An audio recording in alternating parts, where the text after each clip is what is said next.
வணக்கம். நம்பக்கிட்ட இருக்கிற சில வரம்புகளுக்குள்ள ஒரு பெர்ஃபெக்ட்டான அதாவது மிகச் சிறந்த முடிவை எப்படி எடுக்கிறது அத பத்தி தான் இன்னைக்கு நாம பார்க்க போறோம். சரி வாங்க இந்த சுவாரஸ்யமான விஷயத்துக்குள்ள போகலாம். இந்த கேள்விய உங்க வாழ்க்கையில நீங்க பல தடவை கேட்டிருப்பீங்க இல்லையா? நேரம் கம்மியா இருக்கு, பணம் கம்மியா இருக்கு, இடம் பத்தல, இந்த மாதிரி ஏகப்பட்ட லிமிட்ஸ்குள்ள எப்படி பெஸ்டான ரிசல்ட்ட அடையிறது? லீனியர் புரோகிராமிங் இந்த கேள்விக்கு ஒரு கணிதம் மூலமா பதில் சொல்லுது. இதை இன்னும் சிம்பிளா புரிஞ்சுக்க ஒரு ஃபர்னிச்சர் வியாபாரியோட ஒரு புதிரை நம்ம உதாரணமா எடுத்துக்கலாம். இந்த வியாபாரி டேபிள்ஸ் அண்ட் சேர்ஸ் வாங்கி விற்கலான்னு நினைக்கிறாரு. அவரோட ஒரே கோல் முடிஞ்ச அளவுக்கு லாபம் பார்க்கணும். ஆனா இதுல சில சிக்கல்கள் இருக்கு. முதல் சிக்கல் பணம். அவர்கிட்ட இன்வெஸ்ட் பண்ண வெறும் 50,000 ரூபாய் தான் இருக்கு. இதுதான் அவரோட முதல் கட்டுப்பாடு. ரெண்டாவது சிக்கல் ஸ்டோரேஜ் ஸ்பேஸ். அவரோட கடையில அதிகபட்சமா 60 பொருள் மட்டும்தான் வைக்க முடியும். இது அவரோட ரெண்டாவது கட்டுப்பாடு. இப்போ இந்த ஸ்லைட பாருங்க. ஒரு டேபிளோட விலை 2500, ஆனா லாபம் 280 ரூபா. ஒரு சேரோட விலை 500 தான், லாபம் 75 ரூபா தான். சரி, இப்ப என்ன பண்றது? நிறைய லாபம் தர்ற டேபிள மட்டுமே வாங்கினா பணமும் இடமும் சீக்கிரமே காலியாயிரும். சேர்ஸ மட்டுமே வாங்கினா லாபம் ரொம்ப கம்மியா இருக்கும். அப்போ எதை எவ்ளோ வாங்குறது? இதுதான் அந்த $1 மில்லியன் கேள்வி. இந்த நிஜ உலக புதிரிய சால்வ் பண்ண நாம முதல்ல இத கணித மொழியில எழுதணும். முதல்ல அந்த வியாபாரியோட முக்கியமான நோக்கம், அதாவது லாபம் பாக்குறது, அது ஒரு சிம்பிள் மேத் ஃபார்முலாவா மாத்தணும். அதுக்கு பேரு தான் குறிக்கோள் சார்பு. சிம்பிளா சொல்லணும்னா அவர் எதை அடைய நினைக்கிறாரோ அத கணக்கா எழுதுறது தான் இது. இங்க X அப்படிங்கிறது டேபிள்ஸோட எண்ணிக்கை, Y அப்படிங்கிறது சேர்ஸோட எண்ணிக்கை.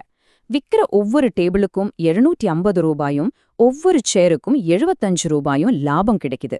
நம்மளோட ஒரே நோக்கம் இந்த Z அப்படின்னு சொல்ற மொத்த லாபத்தை மேக்சிமம் ஆக்குறது தான். அடுத்தது கட்டுப்பாடுகள். அந்த வியாபாரிக்கு இருக்கிற நிஜ உலக லிமிட்ஸ், அதாவது அவரோட பட்ஜெட், ஸ்டோரேஜ் ஸ்பேஸ், இது எல்லாத்தையும் இப்போ மேத் ரூல்ஸா மாத்த போறோம். இதுல ஈக்குவேஷன் இன்வெஸ்ட்மெண்ட்டா குறிக்குது. மொத்த செலவு 50,000 ரூபாய தாண்டவே கூடாது. ரெண்டாவது ஸ்டோரேஜ் ஸ்பேஸ். மொத்தமா 60 பொருள் மட்டும்தான் வைக்க முடியும். கடைசியா எக்ஸும் ஒய்யும் 0 அல்லது அதுக்கு மேல இருக்கணும். ஏன்னா நெகட்டிவ்ல போய் பொருள் வாங்க முடியாது இல்லையா? ரொம்ப சிம்பிள். ஓகே, இப்போ நம்ம கிட்ட ஈக்குவேஷன்ஸ் ரெடி. அடுத்து இதுக்கான எல்லா சாத்தியமான பதில்களையும் ஒரு கிராஃப்ல வரைஞ்சு பார்க்கலாம். நாம முன்னாடி பார்த்த ஒவ்வொரு கட்டுப்பாட்டு ஈக்குவேஷனையும் இந்த கிராஃப்ல ஒரு நேர்கோடா வரையலாம். இந்த கோடுகள் தான் நம்மளோட லிமிட்ஸோட எல்லைகள். இப்போ இந்த ஸ்லைட்ல ஷேட் பண்ணிருக்கிற ஏரியாவை பாருங்க. இதுக்கு பேர் தான் சாத்தியமான பகுதி, அதாவது ஃபீசிபிள் ரீஜன். இதுக்கு என்ன அர்த்தம்னா, அந்த வியாபாரி வாங்கக்கூடிய எல்லா பாசிபிள் காம்பினேஷனும் இந்த ஏரியாக்குள்ளேயும் அல்லது இதோட எட்ஜ்லயோ தான் இருக்க முடியும். நம்மளோட பெஸ்ட் ஆன்சர் இங்க தான் எங்கேயோ ஒளிஞ்சிருக்கு. இந்த சாத்தியமான பகுதிக்குள்ள கணக்கே இல்லாத அளவுக்கு புள்ளிகள் இருக்கலாம். எல்லாத்தையும் ஒன்னொன்னா செக் பண்ணி பாக்குறது சாத்தியமே இல்ல. ஆனா கணக்குல ஒரு சூப்பரான ஷார்ட்கட் இருக்கு. அது நம்ம வேலைய நினைச்சு பார்க்க முடியாத அளவுக்கு ஈஸியாக்கிறோம். இதோ அந்த மேஜிக்கி. லீனியர் புரோகிராமிங்கோட ஒரு முக்கியமான தீரம் என்ன சொல்லுதுன்னா, உங்களோட பெஸ்ட் ஆன்சர், அதாவது மேக்ஸிமம் லாபம், எப்பவுமே இந்த சாத்தியமான பகுதியோட மூளை புள்ளிகள்ல, அதாவது அந்த வெர்டிசஸ்ல ஒண்ணுல தான் இருக்கும். அப்போ நாம முழு ஏரியாவையும் தேட தேவையில்ல, அந்த 4 கார்னரை மட்டும் செக் பண்ணா போதும். இதுதான் இந்த மெத்தடோட உண்மையான பவரே. சரி, இப்போ நாம ஃபைனல் ஸ்டேஜுக்கு வந்துட்டோம். அந்த மூளை புள்ளிகளை செக் பண்ணி எதை நமக்கு அதிக லாபத்தை கொடுக்குதுன்னு கண்டுபிடிக்கலாம் வாங்க. இந்த டேபிள பாருங்க.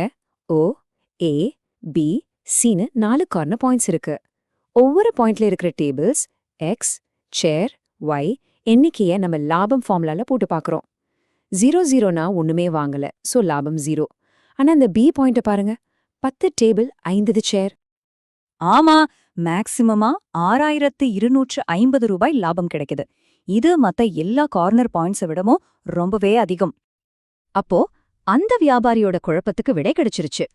அவர் தன்னோட லிமிட்ஸ்குள்ள 10 டேபிள்ஸையும் 50 சேர்ஸையும் வாங்கினா அவரால மேக்சிமம் லாபம் பார்க்க முடியும். பாத்தீங்களா, கணக்கு எவ்ளோ அழகா வழிகாட்டி இருக்குன்னு.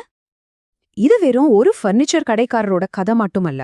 இந்த லீனியர் புரோகிராமிங் முறைக்கு பின்னாடி ஒரு ஆச்சரியமான வரலாறும் மிகப்பெரிய பயன்பாடுகளும் இருக்கு. யோசிச்சு பாருங்க, 2ஆம் உலக போறப்போ கம்மியான வளங்களை வச்சு எப்படி பெஸ்டா பிளான் பண்றதுன்னு தீர்மானிக்க இந்த கணக்கு முறைதான் உதவி செஞ்சிருக்கு. இது வெறும் தியரி கிடையாது, நிஜ உலக பிரச்சனைகளை தீர்க்க பிறந்த ஒரு பவர்ஃபுல் டூல். இன்னைக்கு பெரிய பெரிய கம்பெனிகள்ல தொழிற்சாலைகள்ல போக்குவரத்து பிரச்சனைகளை தீர்க்கறதுல இருந்து நமக்கான ஒரு பெர்ஃபெக்ட்டான டயட் சார்ட்டை உருவாக்குறது வரைக்கும் சொல்லப்போனா கணக்கே இல்லாத துறைகள்ல லீனியர் புரோகிராமிங் பயன்படுது. சரி, இப்போ உங்களுக்கு இதோட பேசிக் ஐடியா தெரிஞ்சிருச்சு. இத வச்சு உங்க வாழ்க்கையில இருக்கிற எந்த சிக்கலான பிரச்சனைக்கு நீங்க ஒரு பெஸ்டான தீர்வை கண்டுபிடிப்பீங்க? உங்க டைம் மேனேஜ்மெண்ட்ல இருந்து உங்க மாச பட்ஜெட் வரைக்கும் நம்ம கிட்ட இருக்கிற லிமிட்ஸ்குள்ள பெஸ்ட் முடிவை எடுக்க இந்த முறைய எப்படி பயன்படுத்தலாம்னு கொஞ்சம் யோசிச்சு பாருங்க.